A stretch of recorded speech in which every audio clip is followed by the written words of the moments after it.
Welcome to Heartbreak Revealed. Discover real stories of wives, betrayals, and shocking twists. Hit subscribe button and let's get to our story. I must be losing my mind.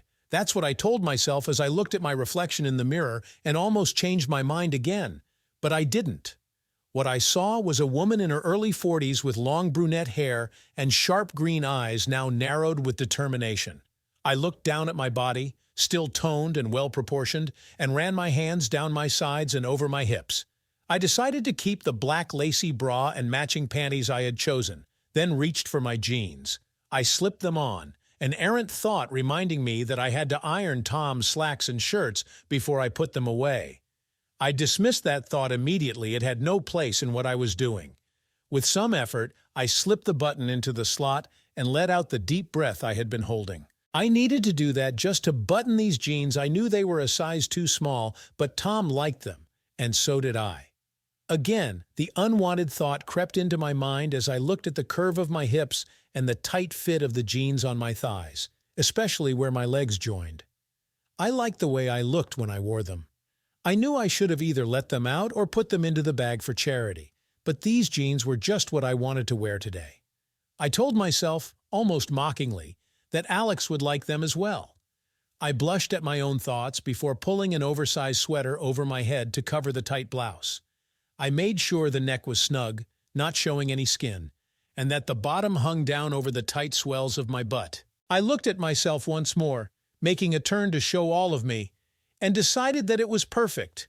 The legs were a little too tight, but Tom wouldn't notice my jeans with this top, and he had no way of knowing what lay under that same top. He would assume that I was just wearing my usual jeans and sweater, my casual look. That thought brought a brief flash of anger that quickly dissipated. I calmed my thoughts and then walked downstairs to find Tom, my husband of 15 years, and my two children, Emily and James, both 12 years old, sitting together in the kitchen discussing their afternoon plans. They were fraternal twins and looked nothing alike. Emily was happy with that result, while James didn't care much one way or the other. In my eyes, they were both beautiful and perfect.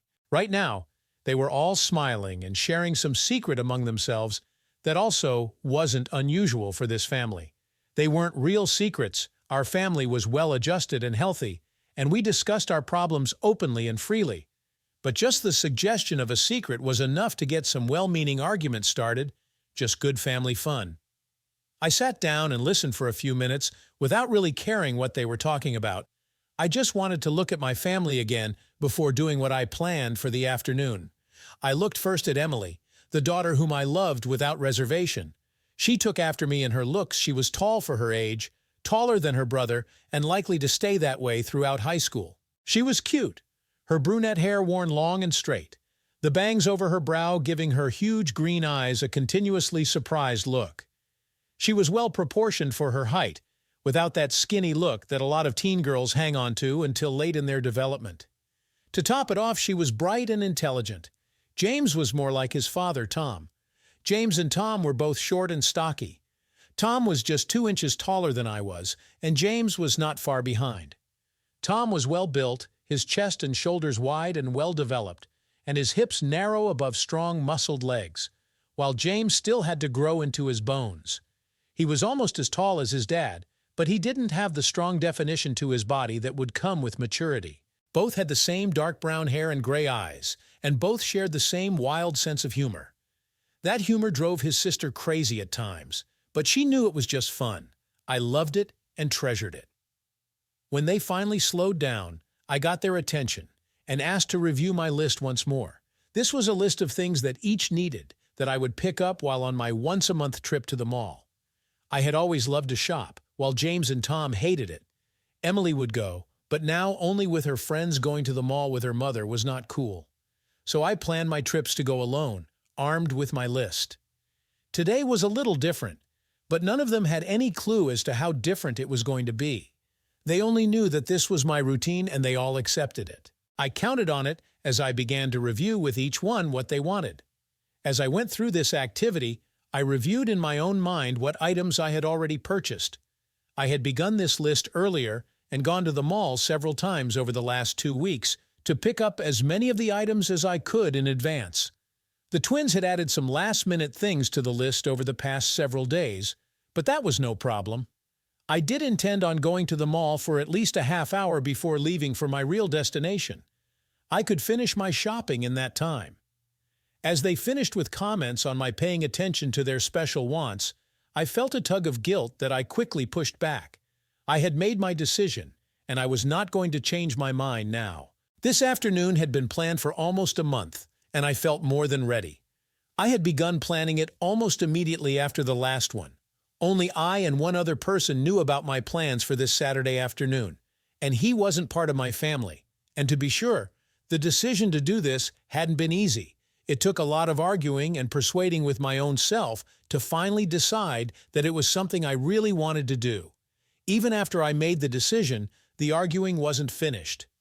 Just this morning, before I began to get dressed, I was still trying to make up my mind. I almost decided not to go ahead, but then a comment from Tom made me certain. It was certainly nothing of any importance, but it seemed so much more to me. Tom had not been very open with me recently, and that was probably my fault. But I felt I had my reasons, and Tom was not willing to discuss them with me. We hadn't been intimate for some time, and we were just barely tolerating each other. I had slowly convinced myself that everything that was wrong was his fault. This morning was typical. I had made some suggestion about dinner, asking Tom to order something so I wouldn't have to fix anything. Tom offered to do the cooking, but instead of accepting that offer, for some reason, I snapped at him and asked him why he couldn't just do as I asked. He didn't answer for some time and then finally said he would do it my way. Then he walked away and went downstairs. I was still angry at his attitude, but I wasn't sure why. It just seemed that everything he did now was enough to make me angry. As I gathered my things together for my trip to the mall, I let my mind wander. I waved distractedly at the kids when they yelled goodbye, and I don't remember whether Tom said anything or not. I was still thinking back as I backed out and drove toward the large shopping center just a few miles from our home. My mind was focused on my life and my marriage, trying to find some justification for my intended actions. Tom and I were married in the spring of 2005. Tom was a civil engineer working for the Nova Tech Group, an engineering consulting firm of some repute, and he was only one of many young engineers working their way up the chain of management. Tom was one of the better ones, and his future seemed bright. He was 28 and was already a team leader with promises of promotions to come. He was handsome, witty, and eager to have fun. I met him at one of the local cafes while out with some of the girls from my office. I was a legal assistant working for a law firm whose primary cases involved corporate work. I had a degree in communications and could translate from French and Spanish to English. Those were the areas of my expertise, and I was paid accordingly. I was all of 27 and had just gotten out of a long but unsatisfying relationship with a man whose only claim to fame was his good looks and rumors about his amazing ability in bed. I agreed with the first, but certainly not the latter. Our breakup was mutual and left me with a lot of time on my hands. Going out with the girls was one way to use some of that time. We met while I was waiting at the bar for drinks. I had the honor of buying a round, and I was waiting for the bartender to fill my order of 2 whiskey sours and 2 gin and tonics when Tom came up behind me. I didn't realize he was there and backed into him when I reached for my wallet. I excused myself, but when I turned, his grin caught me by surprise. He smiled wider when he saw me and said, "I would say I'm sorry, but that would be a lie. It was actually very pleasant." I was ready with a smart comeback, but after looking into his innocent gray eyes, I choked back my reply and returned his smile. I decided to reply in kind. "I'm glad you enjoyed it. It was certainly my pleasure." He laughed, a laugh that really caught my fancy, and I asked for his help in getting the tray of drinks back to my table. He followed, I set the drinks down, and turned to him with my hand out. "Hi, my name is Karen Thompson, Karen to most of my friends." He answered, "Glad to meet you, Karen. My name is Tom Harris. Would you care to join me?" "I'm with some other guys as well, but we could get a table for the 2 of us." I was taken by surprise by his impetuous request, but quickly made a decision. "I'd be happy to. Just let me tell my friends, and then we can find a table." I turned back to my group, but they had been watching and listening, and the grins told me they agreed with my decision. I spoke to Jessica, the girl I was most likely to go home with, and told her that I could manage. She laughed and slapped me on the back. Tom then walked with me over to an empty table and once I was situated, went off to talk to his own friends. He came back, and we spent that entire evening with each other, and that was the beginning of our relationship. Over the next 6 months, we became boyfriend and girlfriend, then partners, and finally moved in to live with each other. We found a small apartment and began our lives as a couple. It was not that long before we decided to make it permanent and got married. Both Tom and I continued in our jobs, and we began to save for a small house. Tom was promoted twice during that time and now is a regional manager with a team of 5 engineers working for him. His future with the company looked very good. I was still working in the law firm, and I was doing pretty much the same thing, but the money was good, and it went a long way toward moving the day we could afford our home closer.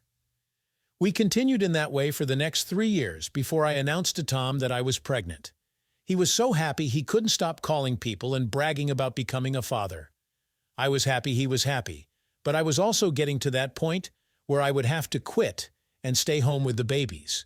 We had both agreed that I would stay home and raise them, at least for the first 5 years. That was my choice, and Tom readily agreed with it. We found the house first, made an offer, and once it was accepted, we signed the papers and became homeowners. It was a wonderful house with 3 bedrooms and a large yard with a swing set the previous owners left behind. It had a fence around the backyard, and we did some work to make it safe for toddlers. Our twins had been born without any problems, and we brought them into the nursery we had ready. It had 2 beds, 2 lamps, 2 of everything necessary for a baby to wear. It was perfect, and I loved everything about it. I settled in with my new family and never looked back. During our life together, one thing was always constant. Tom and I loved each other, and we showed each other every day. I would fix his favorite meals and make sure he had his favorite craft beer for the weekends. He would send me flowers at least once or twice a month, and he always asked about my day and how the kids were progressing. We sat together each evening after the kids were in bed and cuddled. At bedtime, either Tom or I would initiate intimacy at least twice a week, and usually more. It was love at its sweetest for me, and satisfying for Tom as well. Tom was a hard-working engineer, but he never let the job become his life. He would bring work home, but he always did it when the kids were napping or when they were being bathed or fed. He did his share, but when work was necessary, I took over the kid duties while he finished. But that was rare, and he never made it a habit. If there was a choice between work and family, Tom would always choose family first. I loved that about him. As the kids grew, I became restless, and finally asked Tom if he minded if I went back to work. He said he didn't have any objections if it made me happy. Tom and I talked about it, made a schedule of things to be done at home that we felt would work for both of us, and I applied for a job with my old firm and a couple of the others in town. I was lucky and got offers from 2. Tom and I talked it over, and I agreed to go back to my old firm, even though the money wasn't as good. But with Tom's position now, money wasn't really the driving factor. My old firm had flex time, and my hours could be adjusted. That made the difference to both Tom and me. I accepted and started back to work. The twins were 9 years old at the time. When I think back, I believe that was the start of the change in our relationship. Was it my fault? I don't know, but if I had to guess, I'd say probably. I know that going back to work was a new life for me, one that was totally different than running a house with 2 kids and a husband. As the years passed, and I became more involved in the work I did, I no longer had the time for those special meals we always shared, or to be sure the fridge was full of Tom's favorite beer and the twins' favorite juices. Snacks would often run out, and Tom or I would have to make a store run for necessities. Weekends became time to do the things that didn't get done during the week, and we found we had less time just to sit and talk and cuddle. And yes, things changed. With all that changed, the one thing we both tried to maintain was our love life. We felt it was important not to lose that closeness, that intimacy that we shared most during those times. It wasn't always about physical closeness, but it was always about intimacy. Some nights, we would just fall asleep in each other's arms. As a result, nothing changed in the bedroom until about a year ago. I can remember that night almost like it was yesterday. I had been working on a major case with a lot of critical translations. So critical I had to spend more and more time in research on technical terms and scientific notation. It was taking all my days, and I had to extend it into my evenings. I would bring the work home, rush to fix a quick dinner, often order takeout, then nag the twins and Tom into cleaning the dishes and the kitchen while I rushed off to the small office to continue my research online. That continued for some time, and my evenings became filled with work. At bedtime, I was often much later coming to bed, and Tom was often asleep when I did. On those occasions where he wasn't, he would reach for me, and I would push him away in irritation. I told myself that he wasn't thinking about me, only himself. Why couldn't he see that I was tired? I needed sleep so I could continue the next day, working on my job like he did on his. He said little those nights and rolled over and went to sleep. I never thought much about it, just happy that I could get to sleep. Then one night, when I had come to bed very late, ready to go to sleep, my eyes so heavy I could hardly make it up the steps, Tom reached for me as I slid under the covers. I didn't react, too tired even to push his hand away. He reached down between my legs to rub me. At first, the sensation was so pleasant I just lay there enjoying it until the irritation came rushing back. I needed sleep, damn it! Why couldn't he leave me alone? I reacted in anger and pushed his hands away. Then I let him have it. Damn it, Tom, I need to get some sleep. Can't you keep your hands to yourself? Just leave me alone. With a weak flash of guilt, I continued mumbling, maybe this weekend we can spend some time together. I rolled over, put the pillow over my head, and tried to get to sleep. My heart was pounding in my anger, and my gut was roiling, the acid burning. But it wasn't long before I fell asleep and slept soundly all night and well into the following morning. I woke late, rolled over to find Tom already up and gone. I looked at the clock to see it was past 7:00, and I was going to be late if I didn't get started. I jumped out of bed and got dressed, ran downstairs to find no coffee, and said a few unflattering things about Tom's lack of consideration under my breath. Both kids were up and dressed and ready for school, but they didn't say much to me. I didn't notice, so wrapped up was I in my own concerns. That night, when Tom came home, I noticed that he was very quiet. Not only that, but both James and Emily were also sort of withdrawn and seemed uneasy.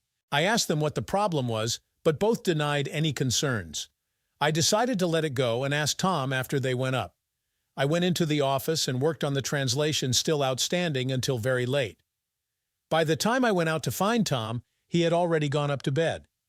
I decided it was time to talk to him, so I turned out the lights and followed. I wasn't even aware of what time it was. The first thing I noticed when I did go up was that Tom was sitting on the bed, but he hadn't undressed. That was very strange in that he had obviously been up for some time, but he was just sitting there, no book open or anything keeping his attention. He just looked at me as I walked into the room. I stopped and looked back, trying to fight my rising irritation. I finally asked him, forgetting that this was exactly what I wanted to do in the first place. Ironic, not to me at the time. What's going on, Tom? You've been so quiet all evening, and so have the twins. And you were gone this morning without waking me, and you didn't even fix coffee, and the twins were quiet this morning as well. What's going on, Tom? Why would I wake you, Karen? Didn't you lash out at me the night before about keeping my hands to myself, not letting you get some sleep? I was just so tired, Tom, and I could hardly keep my eyes open. I just wanted to go to sleep, that's all. I didn't mean to yell at you. It was just that I was so tired. I'm sorry I upset you. I know you were tired, Karen. I guess your job is so important, we just forget that you need time to yourself, a lot of time, every evening now it seems. You just go into that office, and that's the last we see of you. We just can't compete with your precious job anymore, Karen. The sudden surge of anger caught me by surprise, and before I could control myself I said, well, pardon me all to hell. I guess I should just forget my job, the people who depend on me, and just say that my husband needs some attention, so I have to stop everything and give it to him. Well, guess again, Buster. Before the echo of the last words faded, Tom rose, pushed past me, and went downstairs without a word. I stood there, shaken by my own words and not sure what the hell had just happened.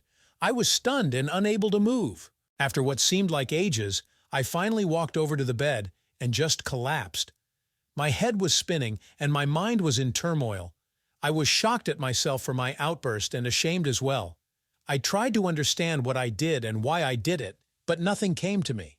I was unsure of what I should do. Should I go downstairs and apologize to Tom? Should I just wait until he came upstairs and then apologize? I undressed and got ready for bed, waiting for Tom to come up. I would apologize and try to make it up to him. What I said was inexcusable. That much I knew. I would just lie here and wait for him. That was my last thought until the alarm woke me the next morning. I rolled over and pushed the alarm before the memory of last night came back to me. I looked over at the place where my husband slept to see the covers undisturbed. Tom had not come to bed at all. I rose, threw on a robe, and ran downstairs to find him, but he had left for work already. It was an hour early, but he was gone. I worried all that day at work, but by the time I was ready to leave to go home, the urgency had left me. I apologized that evening when Tom returned from work, and he seemed to accept it, but he was never the same after that. Yes, I believe that's when things began to change. As I remember it now, it was almost 3 more months before I finished that job, and after that, things just never seemed to get back to where they were. That was about a year ago, give or take a month. Yes, that's when it all changed. Alex Parker was a law student and a summer intern at the firm when I first noticed him. He was no more than 25 or 26, and he was just trying to get his foot in the door by working for several of the partners as a clerk. He was eager and quick to learn, and I was fascinated by him. He introduced himself one afternoon and asked if I could help him with a translation. I told him that I could find some time later that afternoon and for him to get his things together so we could do what he needed quickly. He did so, and I was able to help him. He was grateful, and after that, he rarely missed a day without saying something nice to me. I began to look forward to his short visits as a pleasant part of my day. As time passed, Alex became familiar with most of the staff, and he and I spent time together when we both had some free time. I found out a lot about him. He told me that his family had money, but he wanted to make it on his own. He was finishing his undergrad work this year and would go on to law school next term. He was attractive, and I found him to be very interesting. He was over 6 feet tall, slim build, with a handsome face and dark brown hair that was always falling over his eyes. His blue eyes were captivating, his gaze so intense you felt you were the center of his world. I became aware that he was flirting with me almost from the start, but I found it to be very flattering. I was confused since I was at least 12 years older than he, and that difference didn't seem to bother him. I was almost old enough to be his mother, but he never treated me that way. It was never platonic, and it certainly didn't bother me. Our flirting became more blatant, and I admit to being a party to it. I just told myself it was harmless and would lead to nothing. That's where I was as my life with Tom continued to deteriorate. We had not been intimate for at least 3 months. We seemed to be fine when the kids were present, but after they went to bed, it was almost silent. We had been close a few times earlier, but that just stopped since we both knew it was not making love. We hardly ever talked about anything other than necessary things, and we shared no intimate moments either in bed or out. It was no longer my job that was keeping us apart. It had become almost a habit now. We never talked about it or discussed our marriage or that it was in crisis. I did discuss it with Alex on several occasions, and my lack of closeness with Tom finally came out. Why I would discuss my marriage with someone like Alex was a mystery that I didn't really understand, but that's exactly what I did. I discussed it with this young man rather than with my husband. I knew that Tom had tried on several occasions to get me to talk about it, but I rudely dismissed his concerns as trivial. That was when I started on this path, the path leading me down this slippery slope toward cheating. As things with Alex continued to develop at work, my 38th birthday was coming up in a month. Tom mentioned it one evening when we were with the twins, and I just dismissed it as of no consequence. Tom asked me what I would like to have and if I wanted to do anything special. I thought about it and decided that I wanted nothing more than to just ignore it. I told him that and made him promise not to do anything with the kids to celebrate. He tried to discuss it, but I was not in the mood and snapped at him. He stopped talking about it and seemed angry when he said that he would not mention it again. Both Emily and James seemed upset as well, but I didn't pay much attention. I simply forgot about it, as I had been doing lately. It was now near my birthday, and I hadn't noticed anything out of the ordinary at home, so my wishes were being honored, but I didn't know how I felt about it now. That's what I wanted, wasn't it? Not to do anything. Well, at that time it was.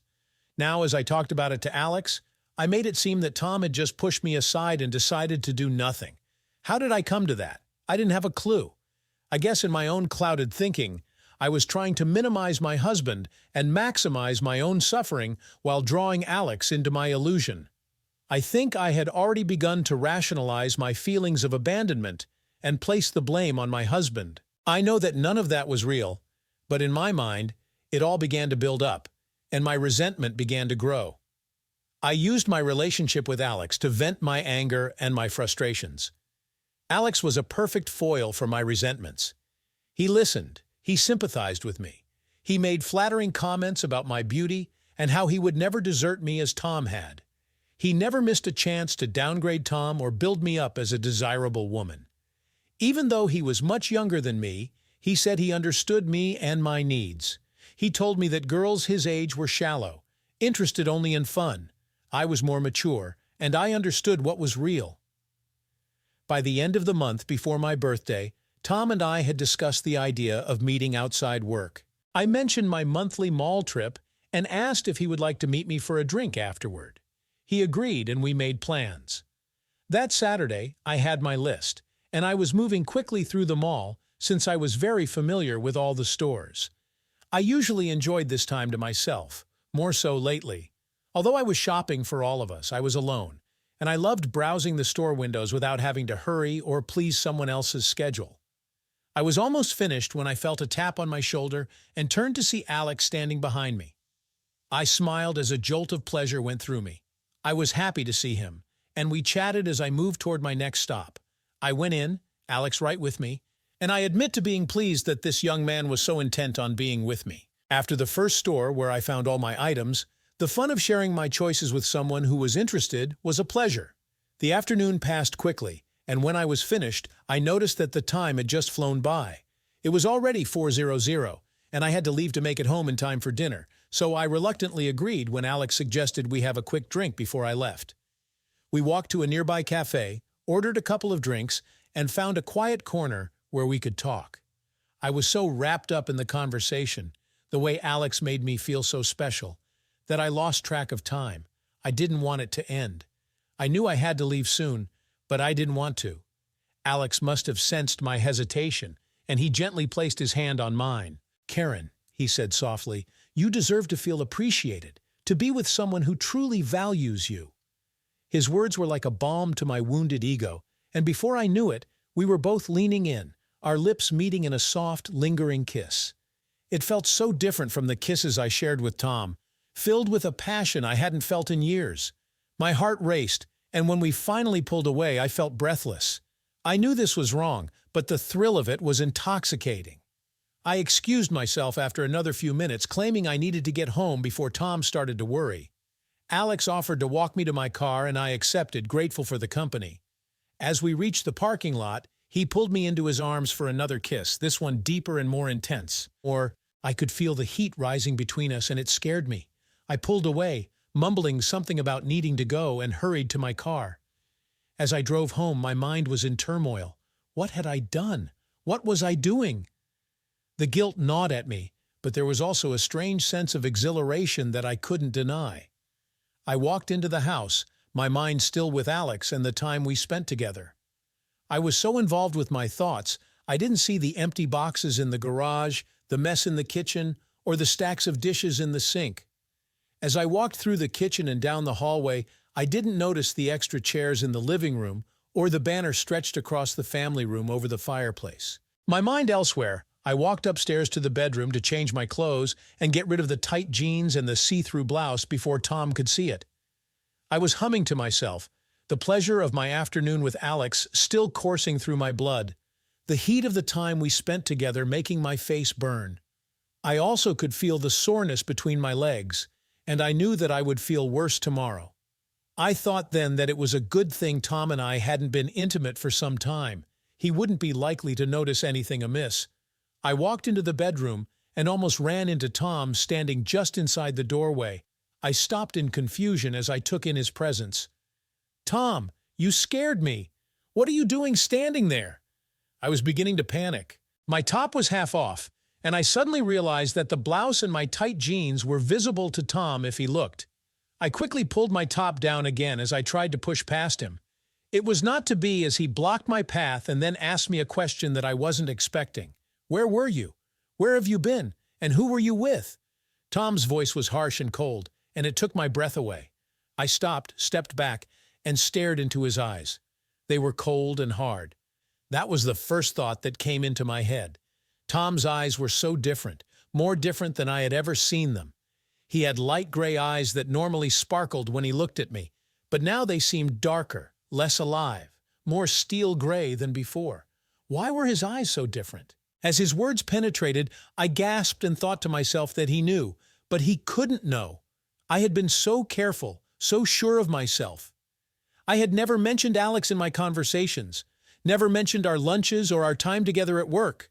No, he couldn't have any idea of where I had been that afternoon. He was just upset at how late I was. That was all it was. I had to go on the attack. I had to distract him. "What are you talking about, Tom? I was at the mall all afternoon. The packages are in the car, and I need you or James to go get them. They're in the trunk, and I was by myself, just like always. I'm sorry I'm so late, but I had some trouble finding everything, and then decided to get a bite to eat before coming home.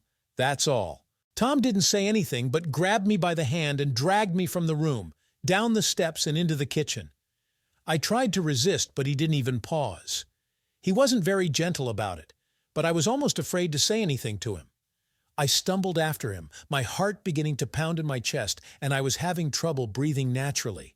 I was beginning to feel a deep dread in the pit of my stomach. Tom stopped in the middle of the kitchen and pointed. "Look, what do you see? What do you see, Karen?" I looked and now saw the dishes and the boxes and the printing on the sides of some of the boxes indicating gourmet catering. There were containers full of food and desserts, some nested inside others, the food spoiled. I looked around and now began to see all of those things I missed when I came home, my mind then still in the cafe with Alex. What did you do, Tom? And where did all of this come from? Who was here? I looked around and could see the chairs and the banner from where I stood in the kitchen. Now I knew what happened. There was a party for me, and while everyone was here, I was with him. How could I explain? What could I say? And why did Tom and the twins do this after I told them not to? Of course, they would still try to celebrate my birthday. They would do this for me after all. They loved me. Oh God, what have I done? What have I done? Then the tears started, the pain of my actions slamming into me so very hard. "Tom, I'm sorry, I didn't know, so I didn't come home on time. It was just a mistake, and I'm so sorry, but I didn't know you were going to have a party. You should have told me and I would have been home. I'll let everyone know it was my fault." Tom was not moving. He continued to stare at me, and his eyes remained cold. I was beginning to feel that sense of dread grow. I had to get past this and make it up to Tom and get his attention off of me. I felt exposed and unsure of myself. I had to get upstairs and change so that I could work on Tom and make him forget this. "Tom, let me get changed, and then you can tell me who was here so I can—" Tom interrupted me with his next comment. "Who were you with? I asked you before and you didn't answer me. Who were you with today?" "I was by myself, I told you that. Why are you asking me this?" I decided that I had to attack him to offset my confusion. Why would he ask me that? Instead of being distracted, Tom snarled, "Who were you with this afternoon for 5 hours in room 214 at the Sunset Lodge? Who were you with in that room today? Answer me that, Karen. Answer me that." Oh God, he knew everything. Oh my God, my God. I had no answer. I couldn't get my mind to function. All I could hear were those damning words from my husband's mouth. I was choking, my throat was closing up, and my eyes were burning. The fear so intense I almost collapsed. Tom was furious, and I had no idea what to do. What could I say? What could I do? I had to do something. But before I could say or do anything, Tom walked toward me, reached down to grab my top by the bottom edge, and ripped it up and over my head. I tried to cover myself, but Tom would have none of it. He grabbed my hands and pulled them apart. Then, in a shocking move, he ripped the blouse open, exposing the bite marks and bruises where Alex had kissed and nibbled them. The tingle that I had earlier, the pleasure I felt when Alex was with me, was gone. And now I felt only the pain. My humiliation complete, I sobbed and pushed past Tom and ran back upstairs and into the bathroom. But he followed me and held the door open when I tried to close it. I was crying and screaming at him to get out, but he refused to move. I went in anyway and took off my tight jeans. I had washed myself out before coming home. I hadn't noticed, and my panties were missing. I had forgotten that in my haste to get out of those damn jeans, I had given my bra and panties to Alex as a reminder of our time together. I realized as I stood there naked and exposed to my husband, the marks of my actions clear to him, that Tom knew everything. I thought I had covered myself so well, and that this afternoon would be my secret and my salvation. Now I knew better, and I was so ashamed. Now that it was over and I had been caught, the fear of what could happen came to my mind. Up till now, I had considered only my pleasure, my illicit intentions, and what I would gain by it, but never once had I considered the consequences of exposure. Never once had I considered what I could lose. The consequences of my actions that afternoon never entered my mind. I reached for my robe, the one I kept behind the door for after showers, and put it on. I pulled it tight to cover my body, trying to block the evidence of my actions from Tom. Even that wasn't enough. So I wrapped my arms tightly around my chest and held myself. I couldn't look at Tom, unable to meet the eyes that I had seen downstairs. I couldn't stand to see that pain, that lost look, and I didn't want him to look at me. I was suddenly ashamed of my nakedness, and I was ashamed for my husband to see me. I wanted only to cover myself and hide myself from his knowing eyes. I wanted that, but it wasn't to be. Get yourself downstairs right now. We have things to talk about, and we have to do it now. Emily and James are with your mother for the night. She took them when she left. They were here along with my parents for the party. Tom just ignored me and went out the door and down the stairs, leaving me standing there. I didn't know what to do, but I didn't want to have the conversation I knew was coming. I thought that if I didn't go down, it couldn't start. But like my foolish decision about what I did today, I knew this was also a foolish thought. I walked slowly down the stairs, holding onto the railing to prevent myself from falling. My legs were wobbly, and I felt faint.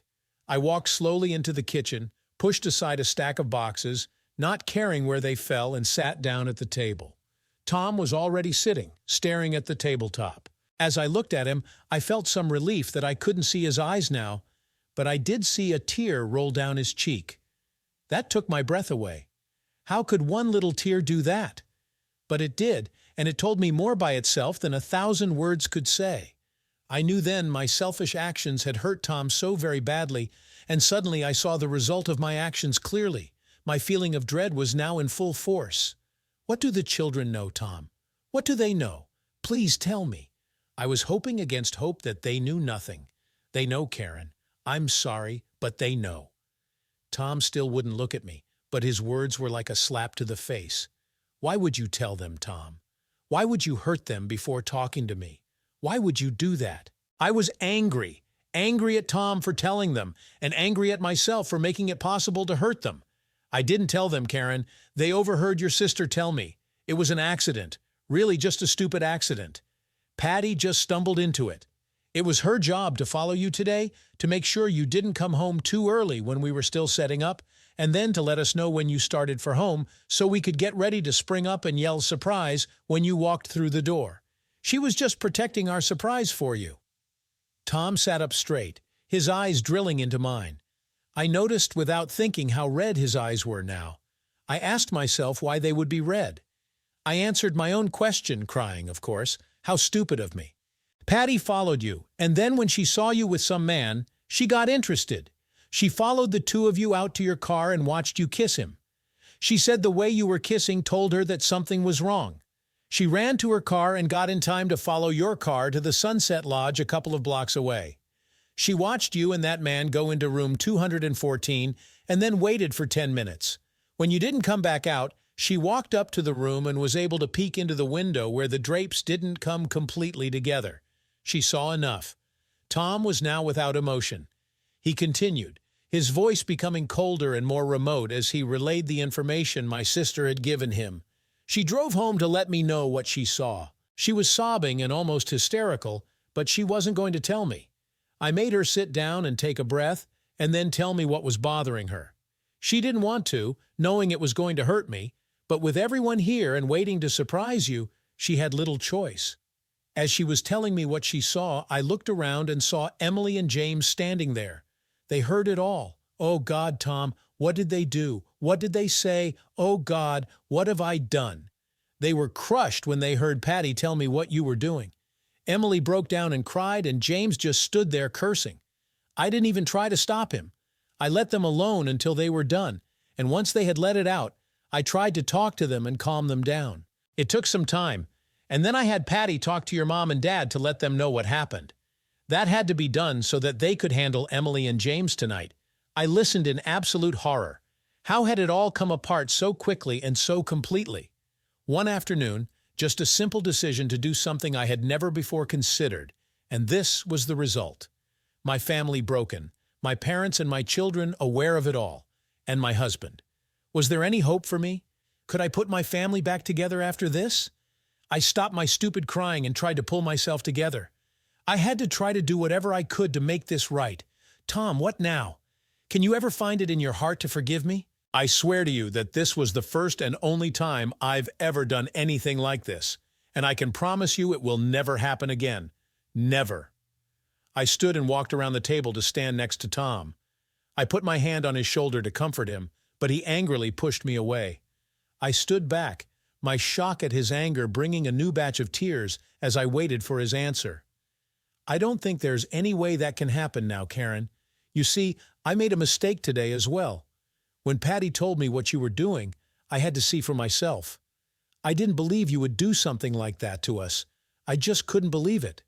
So I went to the motel myself while the party was breaking up. I parked my car and walked up to room 214 and looked for the break in the curtains that Patty told me about. I found it, and I looked. Oh God, no, you didn't see me, Tom. Please tell me you didn't see me and what I did. Tom, please tell me you didn't see anything. I can't, Karen. I can't. I saw you on that bed, him behind you with both of his hands on your shoulders as he kissed your neck, and the look on your face was enough to make me sick. You were consumed with passion, and your face was twisted in a way I never saw before. Oh yes, Karen, I saw you, and it broke my heart. Tom was crying openly now, tears coursing down his cheeks and dripping onto the tabletop. I saw them and knew it was too late. He got up, walked upstairs, and came back down carrying 2 suitcases he had packed earlier and was ready. I'm leaving now, Karen. I'll file the papers first thing Monday morning. We can split everything evenly, including custody of the kids. Since this is a no-fault state, there should be no problem. Emily and James already know my intentions, and they have accepted it. They're old enough to get by. I don't know what you'll tell them, but I trust you with that at least. I didn't say much more than I couldn't accept what you've done and that I need to file for this divorce. We discussed it. They wanted to see if I couldn't get past this, but I told them there was no way that could ever happen. Finally, they accepted it and said they would stay here with you. They're good kids, and they won't hold it against you for long. They're young, and they'll forgive and forget. They will, but I can't. I'm sorry, I just can't. Tom, please don't do this. I love you with all my heart, and I'm sorry. I swear I'll do anything you ask to make this up to you. Please don't leave me like this. We have to talk to see how we can get past this and go on. We have 2 wonderful children, and they need both of us. Tom, please give me another chance. I was sobbing and choking the words out, but I had to try. I had to make one last effort, even if it was too little, too late. I had to try. But when he looked at me and I saw the pain in his face and the lack of hope, I knew his answer. I'm sorry, Karen, but I can't do it. I can't. With that, he turned and stumbled out the door and out of my life. The divorce went through just like Tom said. No fault means just that to the courts. They don't ask for counseling, although I begged Tom's lawyer for him to join me in therapy. They don't ask for conversations and compromises, although I begged Tom's lawyer for those as well. I refused to sign until Tom would let me talk to him, but his lawyer said that the divorce would continue anyway, with or without my signature. When I wanted to talk about visitation, again his lawyer said that would be decided by the court. If I objected to sharing custody, he said joint custody is common, and unless there is reason to abridge that, joint means joint, and that's that. As to a conversation, Tom refused to discuss my brief affair with Alex and said that nothing I said would change anything. He said that what I did was what caused him to divorce me. The why of it was not important to him. I had no answer for that. I never spoke to Alex again. When he heard about my divorce, he left the firm and I never heard from him again. Of course, that was fine with me since I no longer felt anything for him. I tried to talk with Tom, but that was quickly shut down. He wanted nothing to do with me. My kids were a problem for a while, but they soon forgave me, just as Tom said. James was worse than Emily, but he eventually got past it, although we aren't as close as we used to be. I hope that will change with time. They are my only contact with Tom now. He won't even talk to me when he comes to pick them up. That day, the day Tom walked out, was my 38th birthday. That was 2 years ago, and I still remember it. I remember everything from the minute I walked into my house that day like it was yesterday. But the hours before that are different. It's strange that I can't remember that afternoon with Alex. When I try to think about that afternoon, I get sick to my stomach, and that's followed by a splitting headache that lasts for hours. Strange, isn't it? The most important day of my life, and I can't even remember that part of it. That's just one of the consequences of trying to remember something so terrible, it ruined my life. Unfortunately, there were so many more consequences. Thanks for watching. What would you do in this situation? Let us know in the comments below. Don't forget to like and subscribe for more stories.